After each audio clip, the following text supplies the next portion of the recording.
All right, Coach, going back to the game against LCU, what a performance from this team. Much needed, especially against Lubbock Christian. What were you seeing from the coaching point of view that was just working more for this team against one of their tougher opponents? Comes back down to defense. I thought we had our best defensive game that day. And, when we present big and we have the energy out there that we work on every day, and that's what we work on in practice. That's mostly what goes into our practices. Then we show to be pretty good. I think I've always believed that great defense brings great offense, and that's what happened. I also felt like we moved the ball better. We found high percentage shots and thought that they shot the ball a little bit better that day. And then y'all led against WT to open up the game, and then the offensive struggles hit, and WT just kept hitting those shots. Maddie Stevens, she kept finding her way to the basket like she always does. How are you wanting your team to get to the board like she does when maybe those three-point shots aren't hitting, maybe jumpers or free throws? I think Maddie is one of our smartest players out there. She's going to understand that when those outside shots aren't going in, then she knows to get to the rim and get herself to the free throw line instead of keep hammering threes. And we do talk about that in practice. I know towards the end of the game I did tell them, all right, the only way we're going to get back in there is to start shooting threes. So I tried to put all of our three-point shooters out there to try to start shooting them. So those didn't really count. But, like you said, it starts early in the game. I felt like our first quarter was right on. I mean, we kind of continued what we had on Thursday throughout that first quarter, and then didn't see a few shots fall, and we kind of had a downward spiral at that point. I will say foul trouble hurts us.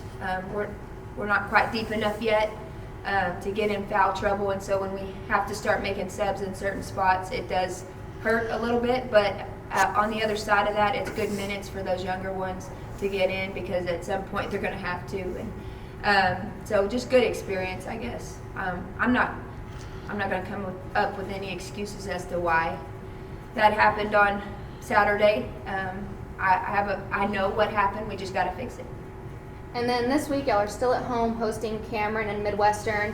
What does this team need to do now until game day to be the team that beat LCU? Focus on defense. I think everybody at this time of the year is battling injuries, sicknesses. I know the flu's going around, and we've struggled with that a little bit, but the toughest, smartest teams win this time of the year. And that's what we've got to be. We can't have any excuses as to why we're not going to be out there and why we're not going to be playing our best. And those are the teams that survive, are the ones that are just toughest to play their hardest. And that's what we got to focus on. I'm going to go ahead and say this too.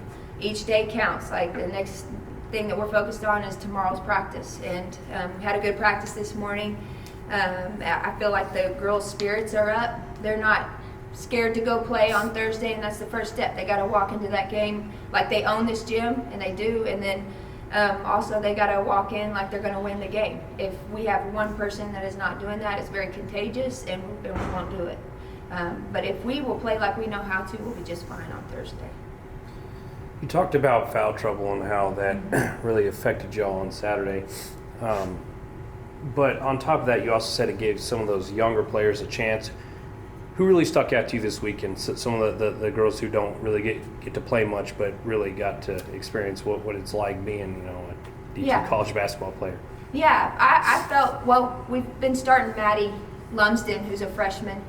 She's been filling in at the point position, and she's been doing a really good job of that. She did start, but I did feel like MJ came off the bench and gave us a spark, and she helped us a lot. I have Naya Williams that comes in off the bench. She just is a big presence for us. She can do both sides of the floor. We do have players that are not quite ready for both sides of the floor, but can do one side of the floor, so we're trying to make those defensive subs with the bench players. But mainly I feel like, and then Aisha came in and did some good things. So we have a young group, but a lot of them are beat up, so you didn't see some of them come in because they were hurt. I don't know if I can mention names, but I don't know what my rules are as far as that goes, so I don't say much. But. And Coach, we're getting closer and closer to that crunch time. What does this team need to do to make sure that you put yourself in the best position possible for the conference tournament and beyond? I think as a coaching staff, we got to breathe confidence into each one of them and know that it's, we lost the last one, but we got to focus on the next one. We got to take one game at a time. We still have set ourselves up to do big things this year. And I think this team is special. I do. I really think that this team has what it takes to go far. And we've got to focus on the small details, right? So we focus on big things at the beginning, and now we've got to fine-tune all the details in order for us to be on the same page but on both sides of the floor. And, setting a pick, making sure that we actually set the pick, maybe going shoulder to shoulder off that pick, because there's a lot of times that we're not doing that. And so just doing things right, I think, is what we're focused on at this point. And then I feel like our team always plays hard. They're a good group of girls and good people, and they do try really hard. We just got to make sure we're thinking while we play hard. Thank you, Coach. Thank Thank you. you, Coach.